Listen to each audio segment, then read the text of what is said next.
April 30th, 1975. A date forever etched into the pages of history. As helicopters thundered overhead and black smoke curled above the U.S. Embassy in Saigon, the world watched in silence. Below, desperate crowds surged toward the gates, hoping for a final flight out. The North Vietnamese army had reached the heart of South Vietnam. After nearly 2 decades of conflict, the Vietnam War was over. But how could it end this way?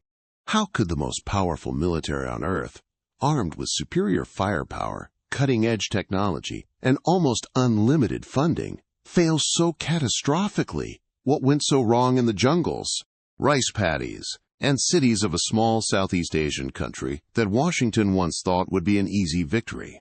This is not just a story of military defeat. It is a complex tale of misunderstanding, political miscalculation, cultural ignorance, and the human cost of war. It is about how America's grand strategy collided with a determined enemy fighting not just for ideology, but for identity, independence, and unification. In this video, we dive deep into the reasons behind the United States' loss in Vietnam, not just the what, but the why. From the roots of colonial resistance, to Cold War fears, to the failed tactics and devastating consequences, we will uncover how a war meant to contain communism spiraled into one of the most painful chapters in American history. You will hear about covert operations, shocking battlefield decisions, and the ground-level experiences of both soldiers and civilians, all contributing to a conflict that scarred 2 nations. Before we begin, if you are passionate about history that challenges conventional narratives, stories that are raw, human, and real, please take a moment to hit the like button and subscribe to our channel. It helps us bring you more thought-provoking content like this and ensures these powerful lessons from the past are never forgotten. Let us journey back to the final days of Saigon and trace the path that led to one of the most iconic and controversial moments of the 20th century. Long before the final helicopters rose above the rooftops of Saigon in 1975, Vietnam's struggle had been burning for nearly a century, a long, painful resistance that shaped every step toward that climactic day. To understand why the United States found itself embroiled in such a costly and complex war, we must journey back decades, to a time when Vietnam was not a battlefield between superpowers, but a colony under foreign rule carved into the framework of empire as part of French Indochina. In the late 19th century, France tightened its grip over Vietnam, turning the region into a crucial economic and strategic colony. The Vietnamese people, proud and deeply rooted in their traditions, found themselves governed by a foreign power that imposed its language, culture, and political structure. Resistance flickered in pockets throughout the countryside. But it was not until the early 20th century that a new, organized form of nationalism began to take shape, one that combined traditional anti-colonial sentiments with emerging socialist ideas. At the center of this movement stood a man who would one day become the symbol of Vietnamese independence, Ho Chi Minh. Born Nguyen Sinh Chung, Ho traveled the world in his youth, witnessing firsthand the exploitation of colonized peoples and the inner workings of Western imperial powers. He worked in kitchens and lived in slums, from New York to Paris, absorbing revolutionary ideas, while never forgetting his homeland. In 1941, as World War II tore across the globe, Ho returned to Vietnam under the shadow of another occupier, Japan. The French colonial administration had collapsed under Nazi occupation, and Japan moved in, ruling Vietnam with brutality and extracting its resources for the war effort. But within this chaos, Ho saw an opportunity. He formed the Viet Minh, a coalition of nationalists and communists committed to fighting both Japanese imperialism and French colonialism, operating from mountain hideouts and dense jungles. They launched guerrilla campaigns, sabotaged supply lines, and built support among peasants longing for freedom. When Japan finally surrendered in 1945, Ho declared Vietnam's independence. Citing the very words of the American Declaration of Independence, all men are created equal. For a brief moment, it seemed the dream of self-rule was within reach. However, the Allied powers, focused on re-establishing post-war order, chose to support the return of French control over Vietnam. Despite Ho's appeals to Western leaders, France soon reasserted its colonial authority, and the fragile peace shattered into war. What followed was the First Indochina War, a brutal, drawn-out struggle that pitted the Viet Minh against French forces backed by American funding and arms. For 8 years, the Vietnamese fought not with vast resources or modern weaponry, but with endurance, knowledge of the terrain, and unwavering belief in their cause. The tide finally turned at the Battle of Dien Bien Phu in 1954. In a remote valley surrounded by jungle-covered hills, the French had established a stronghold they believed to be impregnable. But the Viet Minh, through incredible logistical feats, hauled artillery over the mountains and laid siege to the base. After weeks of intense fighting, the French were defeated, their garrison crushed, and their colonial dreams shattered. The Geneva Accords followed, temporarily dividing Vietnam at the 17th parallel. The North would be governed by Ho Chi Minh's revolutionary government, while the South remained under the leadership of a Western-backed regime. National elections were planned for 1956 to unify the country, but they never happened. Fearing a likely victory by Ho and the Communists, the Southern government, with support from the United States, refused to participate. What had once been a fight for independence was now evolving into a Cold War battleground, with Vietnam caught between two superpower ideologies. The United States, convinced of the so-called domino theory, the idea that if one nation fell to communism, others in the region would follow, saw Vietnam as a critical front. American advisors and support flooded the South, and tensions escalated. What began as a decolonization struggle had transformed into something far more dangerous, a proxy war in a global contest between East and West. But here's the tragedy. In misunderstanding the roots of Vietnamese nationalism, the West mistook a movement for self-determination as simply an extension of global communism.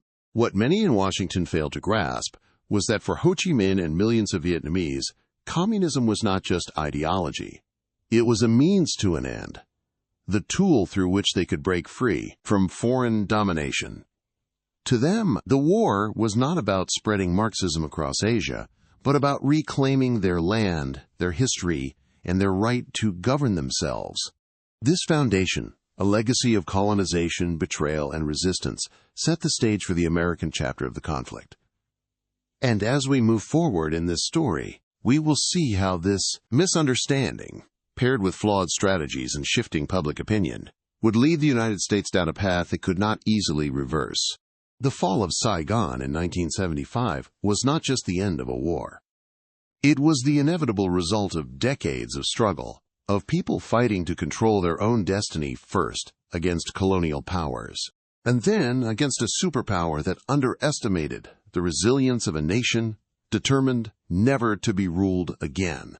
The French defeat at Dien Bien Phu in 1954 was more than a military loss. It was a decisive moment that changed the fate of Vietnam and the entire balance of the Cold War. As French paratroopers fell back and General Von Nguyen Giap's artillery silenced the last resistance in the valley, the colonial grip that had held the country for nearly a century was broken. What came next was not peace, but an uneasy division. At the Geneva Conference later that year, the victorious Vietnamese nationalists, led by the revered and disciplined Ho Chi Minh, agreed to a temporary separation of the country at the 17th parallel. The North would be governed by the Democratic Republic of Vietnam, a communist regime with strong roots in nationalist sentiment and decades of resistance. The South, under the protection and guidance of the United States, would become the Republic of Vietnam, led first by the anti-communist figurehead Ngo Dinh Diem. This division was never meant to be permanent. Elections were scheduled for 1956 to unify the country, but they never took place.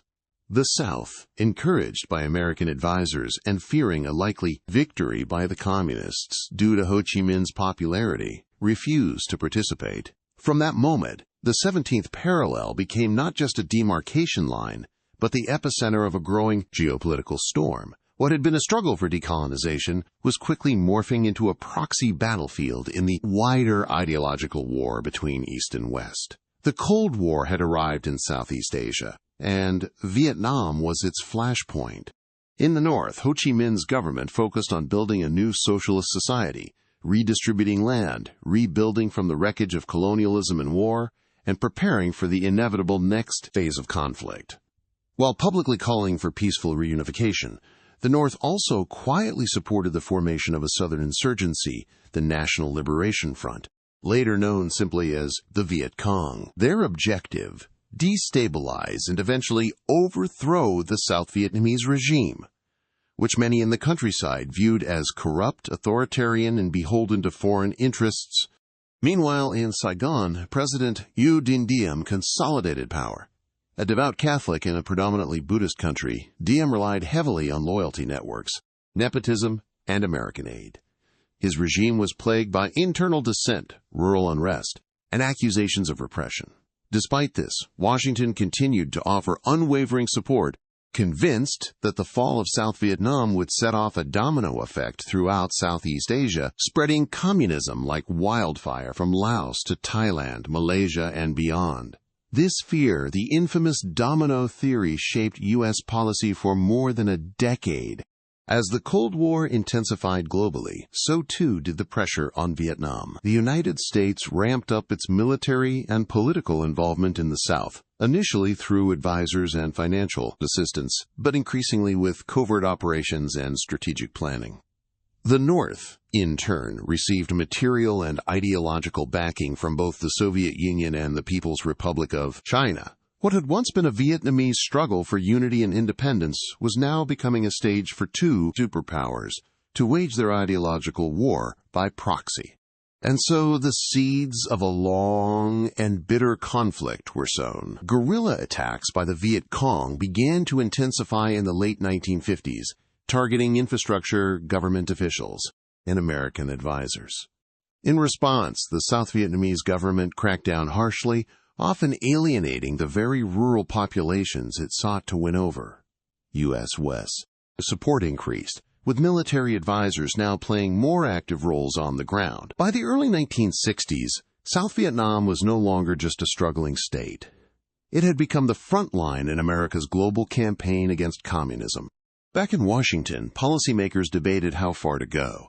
The specter of Chinese intervention, reminiscent of Korea, loomed large.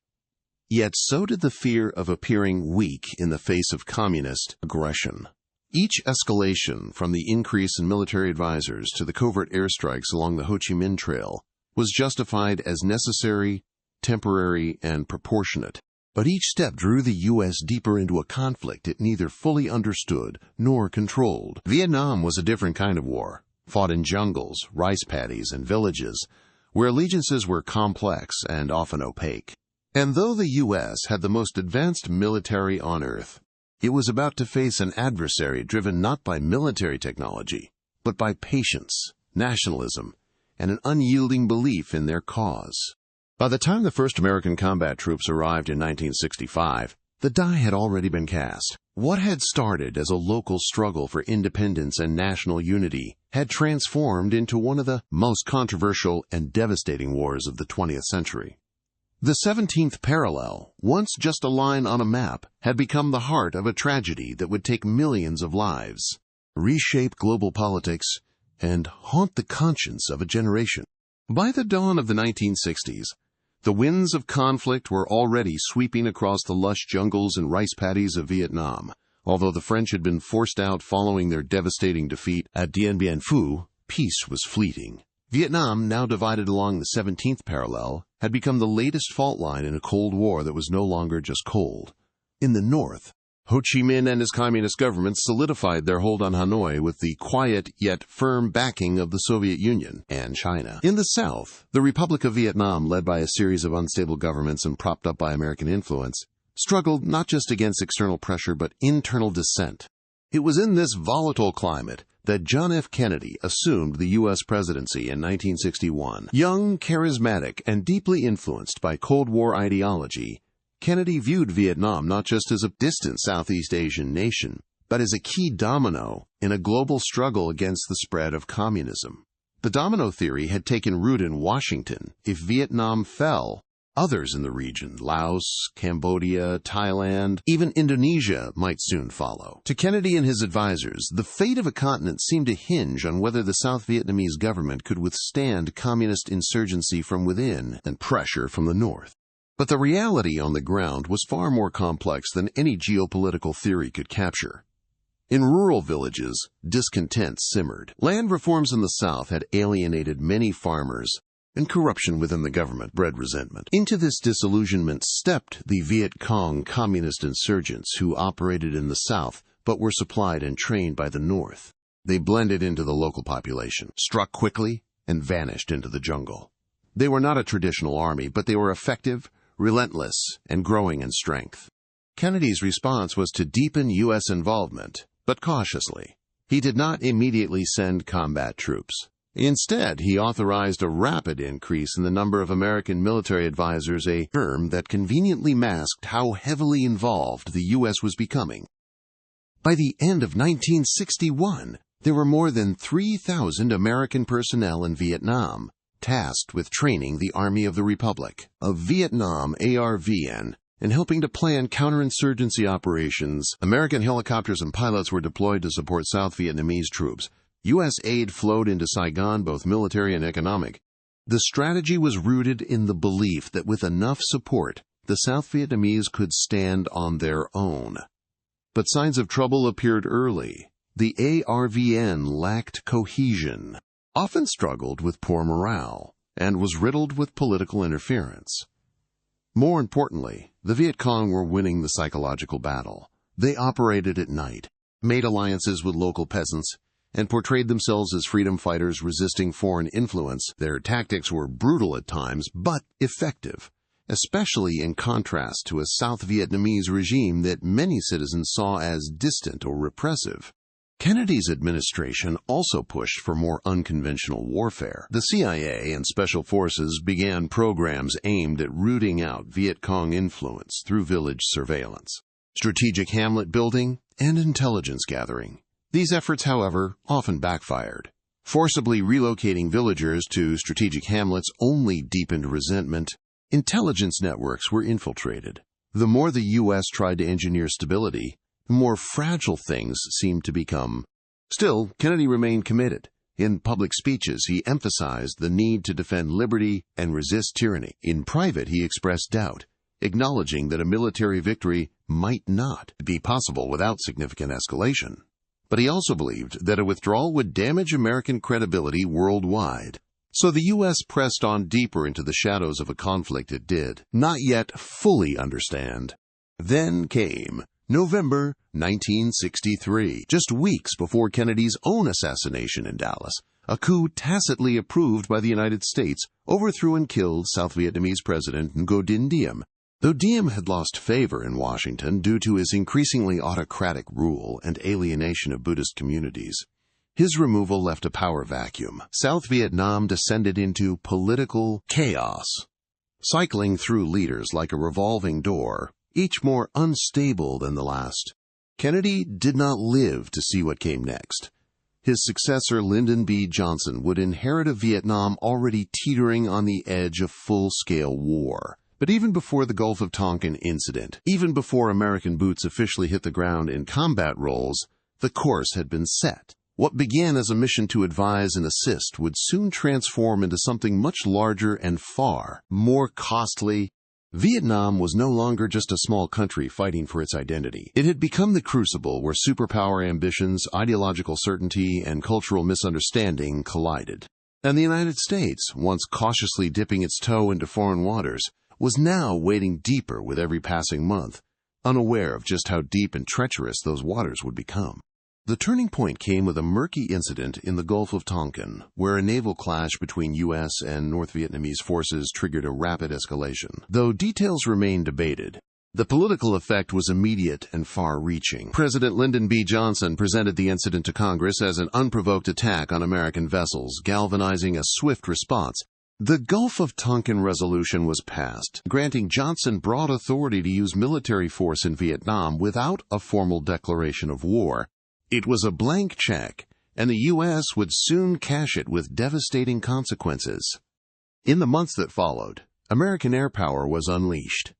Operation Rolling Thunder, a sustained bombing campaign against North Vietnam, began in 1965. The skies over Southeast Asia were filled with the roar of B-52 bombers and the flash of napalm. The campaign aimed to cripple the North's ability to support the Viet Cong in the South, and to force the Communists to the negotiating table. But it had another, less predictable effect.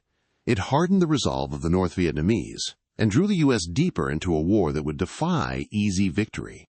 As airstrikes intensified, the commitment of American ground troops followed swiftly.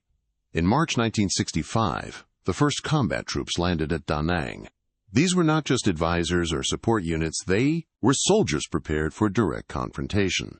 From jungle ambushes to urban skirmishes, the war became increasingly brutal. What had once been a proxy struggle now involved hundreds of thousands of U.S. troops facing a determined and elusive enemy. The Viet Cong, with their guerrilla tactics and deep support among rural populations, proved to be a formidable adversary. For American soldiers, the terrain was unfamiliar, the climate oppressive, and the enemy often invisible. They fought in rice paddies, dense forests, and treacherous mountain paths, never knowing when an ambush might occur or a hidden explosive might detonate beneath their feet. Helicopters became the lifeline of U.S. forces, ferrying troops into remote areas and evacuating the wounded. Yet even with overwhelming technological superiority, victory remained elusive. Meanwhile, the North Vietnamese army, emboldened by growing Soviet and Chinese support, increased its operations. Supplies flowed through the Ho Chi Minh Trail, a vast and shifting network of jungle paths that ran through Laos and Cambodia, evading American attempts at interdiction. The trail was more than a logistical route. It was a symbol of the North's tenacity and strategic ingenuity. Despite relentless bombing and patrols, the North kept the lifeline open, ensuring the steady flow of men and material into the South. Back in the United States, the war was beginning to strain not just military resources, but the nation's social and political fabric. Each new deployment, each new casualty report, drew more public attention. Yet, at this stage, in the mid-1960s, most Americans still believed in the mission. The dominant narrative was one of stopping communism from spreading further in Asia, a cornerstone of U.S. foreign policy during the Cold War. Political leaders insisted that Vietnam was a crucial domino in a global chain, one that could not be allowed to fall. But beneath that surface of resolve, doubts were growing. Military advisors warned that the enemy was more resilient than expected. Intelligence revealed that bombing campaigns were not achieving their intended goals. And yet, with each challenge, the response from Washington was more of the same. Escalate. Add more troops. Drop more bombs. Push harder. Win. The conflict, once a distant foreign affair, was transforming into a full-scale war, one whose cost would be measured in blood, treasure, and ultimately, national trust. The line between defense and entanglement blurred as the United States slipped deeper into a quagmire. What began with a disputed clash at sea had now drawn the world's most powerful military into the heart of Southeast Asia, setting the stage for one of the most protracted and painful chapters in modern American history. In 1965, as American combat troops landed in South Vietnam, the United States launched Operation Rolling Thunder, a sustained bombing campaign intended to break the North Vietnamese will to fight and cut off their support to the Viet Cong insurgency in the South. Thousands of tons of explosives rained down on roads, bridges, and supply lines, accompanied by chemical agents like napalm, which caused devastating fires, and Agent Orange, designed to defoliate the dense jungle that concealed enemy movement. The goal was straightforward: to choke off the logistical arteries of a guerrilla war and bring about a swift collapse of communist resistance. But Vietnam was unlike any battlefield American forces had encountered before. Instead of breaking the enemy's resolve, the bombing campaign seemed to harden it. The jungles of Southeast Asia absorbed the impact of the air raids, and the North Vietnamese adapted quickly, constructing elaborate tunnel networks, repairing roads overnight, and transporting supplies along the Ho Chi Minh Trail, a complex web of paths through neighboring Laos and Cambodia. American air superiority, once thought to be a decisive advantage, proved frustratingly limited in the face of a nimble, decentralized enemy that rarely engaged directly in the open. Meanwhile, on the ground, U.S. and South Vietnamese forces faced a hidden enemy. The Viet Cong, masters of guerrilla tactics, emerged from villages and jungles to strike with deadly ambushes, then vanished before reinforcements could arrive. The war's front lines were not defined by clear borders or occupied cities, but by sudden gunfire in rice paddies, booby traps along jungle trails, and nighttime raids on rural outposts. The more firepower the U.S. unleashed, the more the conflict seemed to slip through its grasp. Villages bombed to deny Viet Cong shelter often pushed local populations toward sympathy with the communists, further entangling the Americans in a war where military might offered no simple solutions. As the months turned into years, frustration grew. American soldiers thousands of miles from home struggled to tell friend from foe. They patrolled the same territories repeatedly, fought over hamlets that would be abandoned or reoccupied the next day, and endured a humid, unforgiving environment. The psychological toll was immense. For every major offensive, like the battles for Hue or Khe Sanh, there were countless small skirmishes, ambushes, and patrols where the enemy was never seen but always present. At home, televised images of burning villages, wounded civilians, and soldiers under fire began to erode the public's trust in government narratives of progress. Reports emerged of the effects of napalm on civilians and of children fleeing burning homes, their cries captured by cameras and broadcast into living rooms across America. The initial belief that the U.S. could quickly defeat a ragtag insurgency began to falter. Protests against the war intensified, and questions multiplied. Why was the most powerful military in the world failing to defeat an under-resourced guerrilla force? What was the endgame and at what cost? Despite pouring immense resources into the conflict, troops, money, and firepower, the results were increasingly elusive. Every success on the battlefield seemed temporary, every gain reversible. The jungle swallowed victories as quickly as they were claimed. Operation Rolling Thunder may have been a demonstration of American might, but it also marked the beginning of a long, grinding war, where traditional military superiority offered no guarantee of success. In the end, the vast air campaign, once envisioned as a war-ending blow, became emblematic of a deeper misunderstanding that technology and firepower alone could not defeat an enemy whose strength lay in patience, adaptability, and the conviction that time was on their side. The U.S. was learning a hard truth, one bombing sortie at a time, that in Vietnam, the war would not be won from the skies. Deep in the unforgiving jungles of Vietnam, where thick canopies swallowed sunlight and every trail could be a trap, U.S. troops found themselves locked in a war unlike any they had ever known. Though they arrived with cutting-edge weapons, helicopters thundering overhead, and a firm belief in their technological edge, it quickly became clear that traditional military power had little sway in a conflict shaped by shadows, silence, and the unrelenting patience of an enemy who knew the terrain as intimately as one knows a scar. The Viet Cong did not fight in neat formations or on clear battlefields. They struck like ghosts, appearing out of nowhere in the dead of night, melting away before a counterattack could even begin. U.S. forces, trained for conventional battles, were suddenly forced into a punishing war of attrition against an enemy who turned every advantage on its head. The Viet Cong laid booby traps so cleverly disguised that even the most seasoned soldiers found themselves caught in explosions or maimed by spikes hidden underfoot. Ambushes were frequent and merciless, erupting without warning from tunnels, thickets, or even villages that seemed calm only minutes earlier. Each step forward came at a cost, not only in blood, but in the morale of soldiers who could not predict where or how the next threat would emerge. The forest, once lush and seemingly indifferent, now felt alive with menace. Every rustle in the leaves a possible sign of movement, every stillness a lure into complacency. Underground, the Viet Cong built a labyrinth that defied imagination. Miles of tunnels, sometimes layered in multiple levels, snaked beneath villages and jungle alike. Within these hidden networks, fighters moved supplies, planned strikes, treated the wounded, and waited.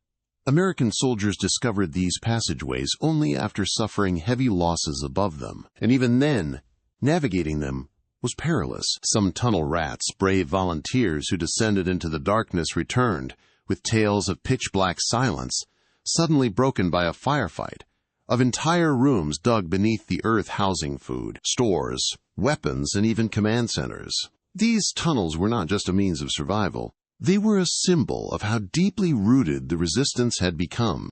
Despite all this, the United States continued to send reinforcements, believing that sheer force could eventually wear down the enemy.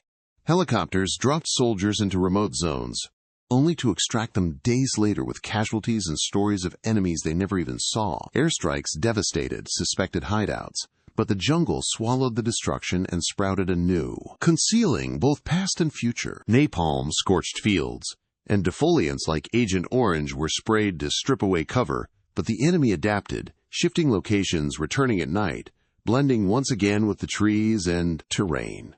American dominance and firepower meant little in a war that demanded patience, local knowledge, and endurance far beyond what most military strategists had accounted for. For the average American soldier on the ground, frustration grew. Patrols ended in bloodshed without a clear understanding of who or what they were fighting. Villagers might seem friendly, yet by nightfall, a nearby outpost might be under attack. This blurred line between combatant and civilian, between battlefield and village square, created a tension that haunted soldiers and fractured their sense of purpose. How could they win the hearts and minds of people who had seen decades of foreign presence, first French, then Japanese, and now American? How could they distinguish between a farmer tending rice and a fighter preparing an ambush? What emerged was not just a tactical challenge, but a psychological one. As body counts mounted and the war dragged on without a clear end in sight, even those back home began to question the price being paid. But within the jungles of Vietnam, far from political debates and press conferences, the war ground on. Each day brought another skirmish, another ambush, another soldier lost in terrain that obeyed no command. The Viet Cong's irregular tactics had neutralized the might of one of the world's most powerful militaries, not by matching it, but by refusing to fight on its terms. In doing so, they had exposed the limits of conventional power in an unconventional war, leaving U.S. forces trapped in a conflict where victory could not be measured by territory gained or battles won, but by the slow erosion of certainty. Under the heavy humidity of a Vietnamese dawn in early 1968, a quiet stillness blanketed the cities and countryside. It was Tet, the Vietnamese Lunar New Year, a sacred holiday traditionally marked by celebration, family gatherings, and temporary ceasefires. American and South Vietnamese troops, lulled by the expectation of calm, allowed themselves a momentary reprieve from the unrelenting pace of war. Yet behind that calm, something far more devastating was about to unfold, an event that would shake the foundations of American confidence and irrevocably alter the trajectory of the conflict. In the dead of night, tens of thousands of Viet Cong fighters, alongside North Vietnamese Army units, emerged from hidden tunnels, civilian disguises, and jungle cover, launching coordinated assaults on more than 100 cities, towns, and military bases across South Vietnam. Saigon, the capital, became a battleground. The U.S. Embassy, long considered untouchable, came under direct attack as insurgents breached the compound, shocking even the most seasoned military observers. The city of Hue, steeped in imperial history, endured weeks of brutal fighting, becoming a symbol of both resistance and tragedy. The Tet Offensive, as it came to be known, was not a conventional military victory for the North. Their forces suffered heavy casualties and ultimately failed to hold the territories they seized. But the strategic brilliance of the operation lay not in territory gained, but in perceptions shattered. For years, American officials had assured the public that victory was near, that the enemy was weakening, and that continued sacrifice would bring peace. But now, with images of gunfire echoing through the streets of Saigon flashing across television screens back home, those reassurances rang hollow. News anchors, once restrained in their tone, began to question the narrative. Journalists embedded with troops described a war with no clear front lines, no decisive end, and no visible path to success. The American public, already burdened by rising casualty counts and a growing anti-war movement, reacted with disbelief and disillusionment. For many, Tet symbolized not just an unexpected assault, but a collapse of faith in the promises of their leaders. President Lyndon B. Johnson, deeply affected by the shifting tide of opinion, found his administration under siege not by enemy fire, but by domestic unrest. Protests erupted in college campuses and major cities. The war, once framed as a righteous struggle against communism, now seemed mired in confusion and futility. Even respected newsman Walter Cronkite, often referred to as the most trusted man in America, delivered a somber broadcast declaring that the war appeared unwinnable. For the soldiers on the ground, Tet was a surreal and harrowing experience. The abrupt transition from relative calm to chaotic street combat underscored the unpredictability of their mission. In Hue, Marines battled room to room in the ancient citadel, contending not just with enemy gunfire, but also the psychological weight of urban warfare in a cultural landmark. The offensive exposed the limits of American firepower in the face of unconventional tactics and deep-rooted ideological resolve.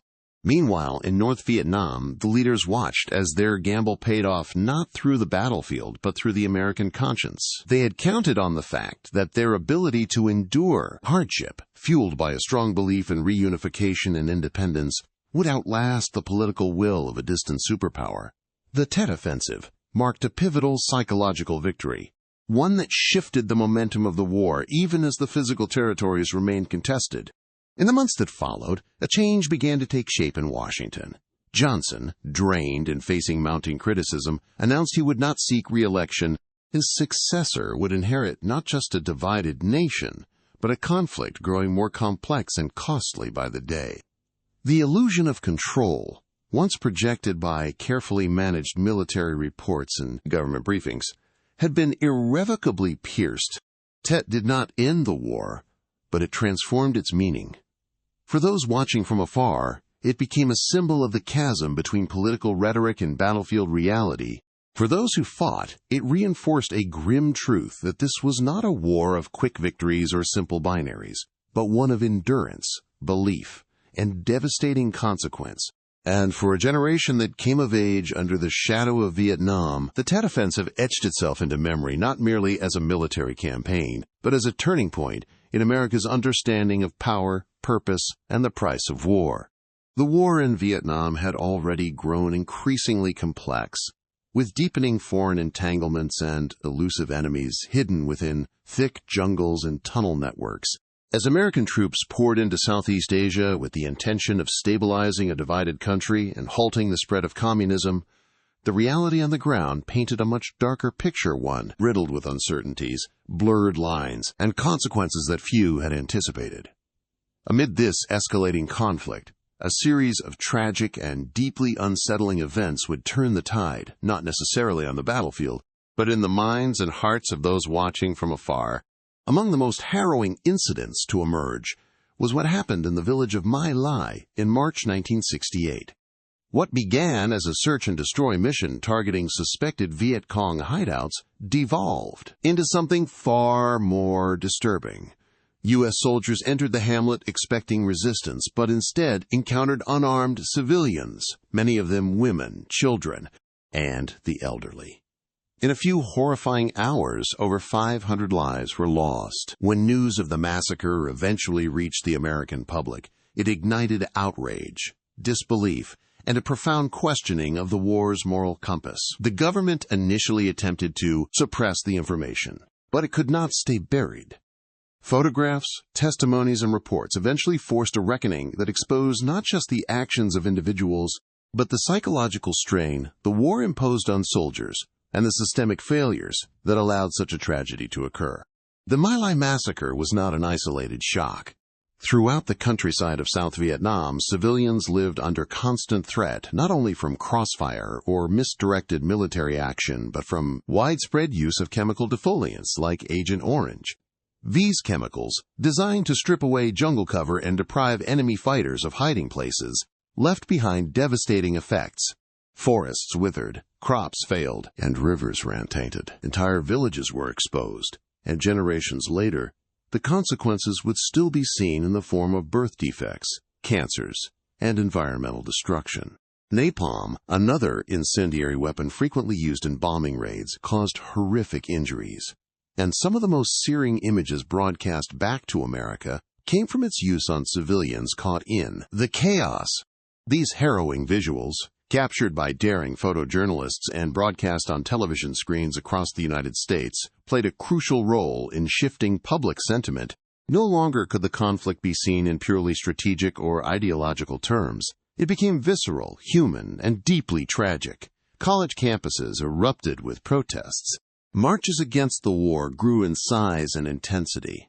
Mothers of soldiers wrote letters pleading for an end. Veterans returning home, some scarred physically, others emotionally, were often met not with parades, but with confusion and scorn. As the moral justification for the war continued to erode, voices within the U.S. government began to splinter.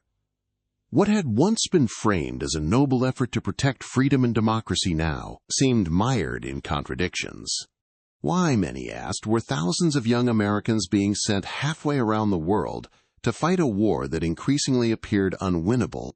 And why were the very people the U.S. claimed to protect Vietnamese civilians often the ones paying the highest price?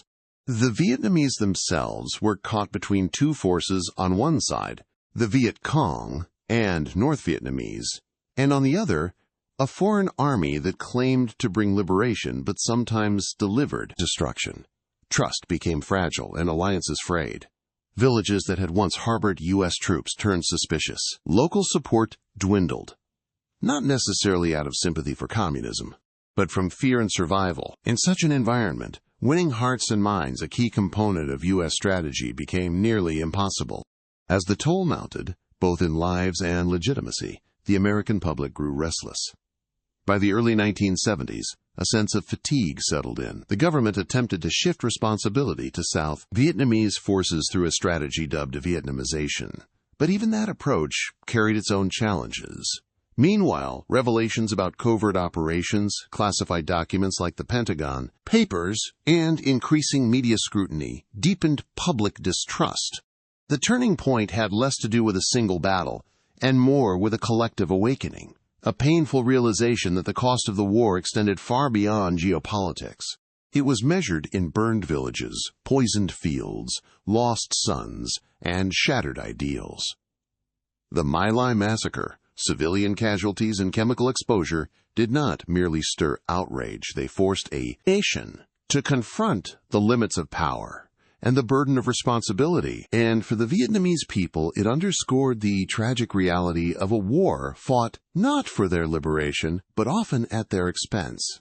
In this crucible of conscience, the momentum that had once fueled the war began to slow. What started as a military intervention to prevent the spread of communism had become, by this stage, a deeply divisive chapter in American history and an enduring trauma for a nation thousands of miles away, struggling to rebuild amidst the ruins. To many in the U.S. government, Vietnam was simply another domino in the global struggle against communism. American leaders believed that if South Vietnam fell, other nations in Southeast Asia would soon follow. This idea, the domino theory, became the bedrock of U.S. strategy, driving decisions at every level of the war effort. Yet, in viewing the conflict through the lens of ideological containment, the United States overlooked something vital. For much of the Vietnamese population, this was not a front in the Cold War. It was a continuation of their centuries-long struggle for sovereignty, first against Chinese domination, then French colonization, and now, in their eyes, another foreign force. This fundamental misreading of Vietnamese motivation would become one of the most tragic, strategic failures of the conflict. While American policymakers debated communism in air-conditioned rooms thousands of miles away, Vietnamese villagers bore the weight of war on their doorsteps. To many of them, allegiance was not to a grand ideological cause, but to survival, to family, to land. The Viet Cong, drawing from this deep well of nationalist sentiment, embedded themselves in the rural population. Their fighters often emerged from the very same villages that U.S. forces tried to pacify. And when American troops, unfamiliar with the language, customs, and terrain, entered these communities with overwhelming firepower and suspicion, it further alienated the very people they were trying to win over. This cultural and political gap led to missteps on the ground. Entire villages were uprooted in the Strategic Hamlet program, aiming to isolate civilians from the Viet Cong, but to the villagers it felt like forced relocation, a repeat of colonial tactics. Hearts and minds were not being won. They were being lost, one misunderstood interaction at a time. The more the U.S. escalated, the more it reinforced the local narrative of a foreign occupier. Propaganda was not needed when daily life confirmed what many already feared. Moreover, Vietnamese fighters, whether Viet Cong or North Vietnamese regulars, often displayed a level of resilience and adaptability that confounded American expectations. They knew the land intimately, could disappear into thick jungle or tunnel networks, and operated with a purpose rooted in generational memory. For them, defeat would mean not just a military loss, but a loss of identity. That kind of motivation can't be bombed into submission, yet U.S. strategy remained fixed on attrition, on counting bodies, dropping tonnage, measuring victory in metrics that meant little on the ground. In this climate of strategic misalignment, even well-intentioned efforts became counterproductive. Humanitarian aid was often accompanied by military occupation. Schools and clinics built with American funds were sometimes destroyed in search-and-destroy missions days later. The contradictions of the U.S. presence created a deep ambivalence. Some Vietnamese may have appreciated the promises of democracy and development, but those promises rang hollow when paired with the reality of artillery and airstrikes. Back home, this misunderstanding translated into a growing sense of confusion and mistrust. The American public, initially supportive, began to question not just how the war was being fought, but why it was being fought at all. News reports showed images of Vietnamese peasants caught between two forces they neither trusted nor understood. The language of liberation clashed with footage of burning hamlets and grieving civilians, and still, the official line from Washington remained unchanged. This was a fight for freedom against communist tyranny. By the time many in power began to reconsider their assumptions, the damage was already done. The Vietnamese people had endured too much, seen too many contradictions, and lost too much faith, and the U.S., locked into a framework it could not abandon without appearing weak, found itself increasingly isolated both abroad and within its own borders. The war, shaped by noble intentions and deep fears, became a tragedy fueled by miscommunication, cultural disconnect, and a refusal to truly listen. Had the U.S. viewed the conflict not just through the prism of ideology, but through the lived experience of the Vietnamese people, history might have taken a different course. But by misunderstanding the true nature of the war, by mistaking a people's desire for self-determination as a puppet movement of a global adversary, America found itself fighting a war it could never truly win. Not because it lacked strength, but because it lacked understanding. And in war, understanding your enemy is often more important than overpowering them. By the late 1960s, the tide of war in Vietnam had begun to shift not just on the battlefield, but in the very foundation of the government America was defending. The Republic of Vietnam, backed with billions in aid and decades of political support, had never truly won the trust of its own people. The facade of a functioning democracy struggled to hide the deep rot within, a web of corruption, inefficiency, and repression that sapped morale and fractured national unity from within. And when U.S. troops began to withdraw, what remained was a state hollowed out by its own contradictions. At the heart of this slow unraveling was a critical misjudgment. Washington had long hoped to mold South Vietnam into a reliable ally, a bulwark against communism in Southeast Asia. But this effort often ignored the voices of the Vietnamese themselves. Leaders were chosen not for legitimacy, but for loyalty. Elections were held but widely manipulated. President Ngo Dinh Diem, who had once been hailed by the West as a strongman reformer, quickly turned into a divisive figure whose government alienated Buddhists, suppressed opposition, and concentrated power within a narrow Catholic elite. His downfall in 1963, orchestrated with quiet American backing, only further destabilized the nation. What followed was a revolving door of military juntas, each one more fragile than the last. To many villagers and peasants, especially in the countryside where most of the war was fought, the Saigon government was distant, unfamiliar, and often predatory. Officials extorted bribes, soldiers requisitioned food with little compensation, and the judicial system offered little in the way of justice. Even when Viet Cong forces were harsh, they often seemed more connected to local grievances than the bureaucrats in the capital. While America built bases and sent advisors, the South Vietnamese government struggled to build trust. This fragile foundation became a critical liability when the Nixon administration introduced its policy of Vietnamization, a gradual transfer of combat responsibilities from American troops to South Vietnamese forces. On paper, this seemed like a logical step. The Army of the Republic of Vietnam, ARVN, had grown significantly in numbers, and American technology continued to flow in. But numbers alone did not reflect the reality on the ground. Many ARVN soldiers were poorly trained, poorly led, and poorly motivated. Corruption siphoned off supplies before they reached the front. Promotions were often bought, not earned. Morale sagged, especially when it became clear that U.S. support was not endless. Meanwhile, North Vietnam remained committed and organized. Unlike the fragmented leadership in the South, the North operated under a unified vision and a centralized command. Its soldiers were often driven by a clear ideological purpose: national unification. Even after suffering enormous losses during the Tet Offensive and other battles, they regrouped, retrained, and rearmed. With each passing year, the gap in commitment between the two sides became harder to ignore.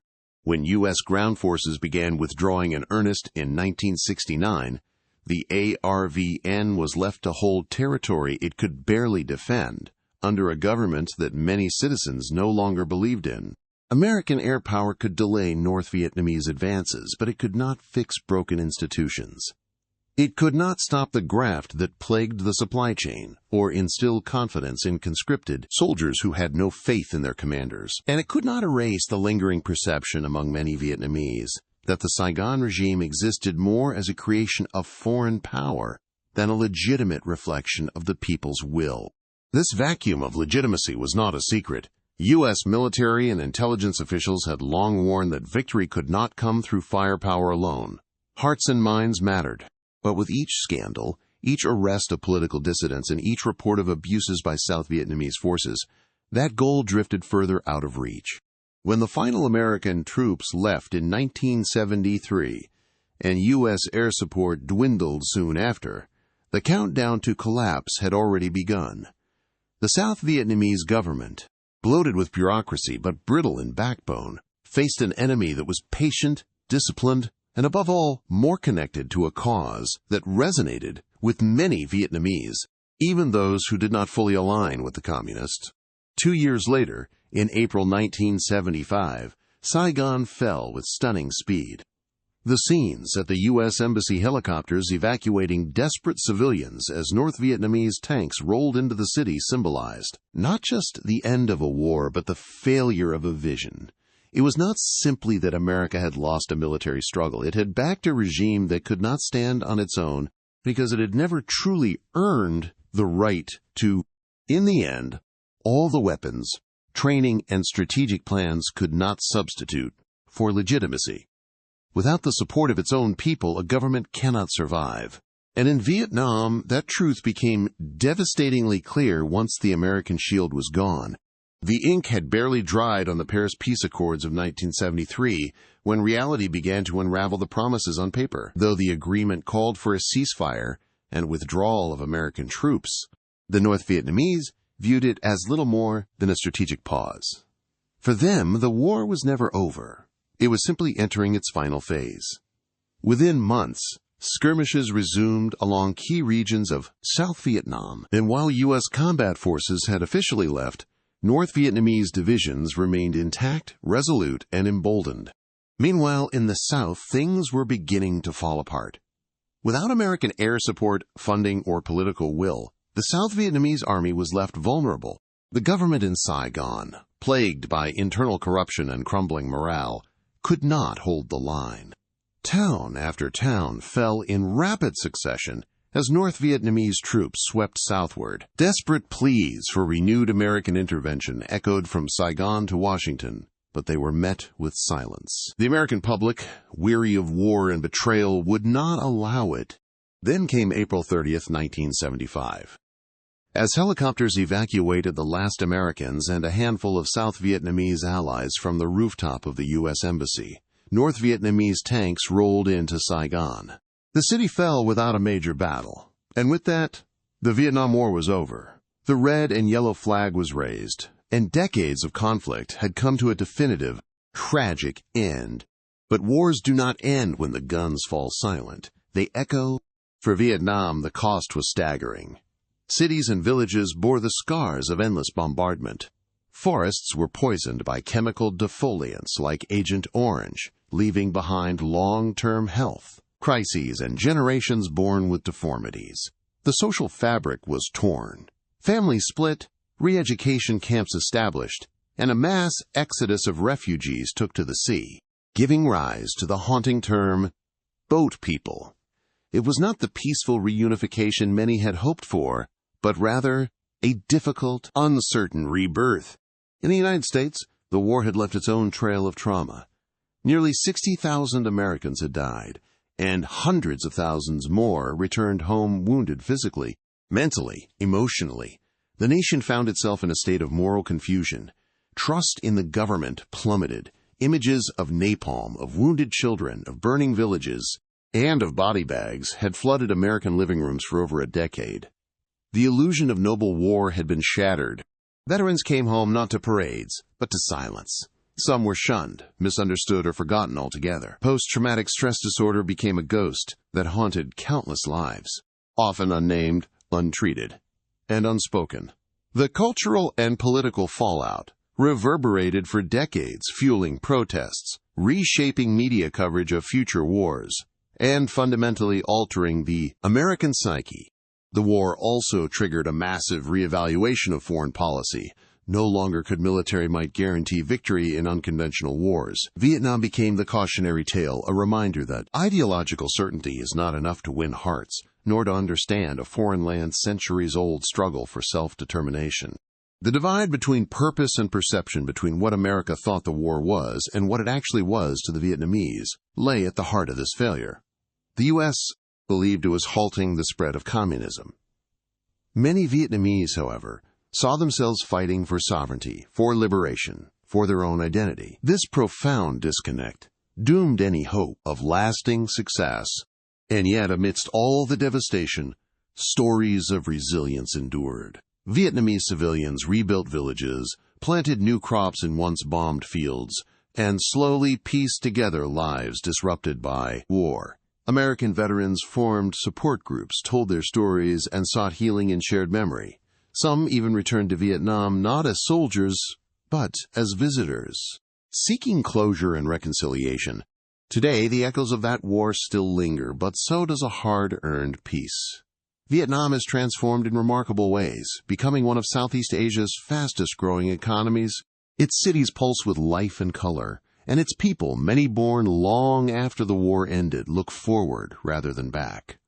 Yet the past is never far.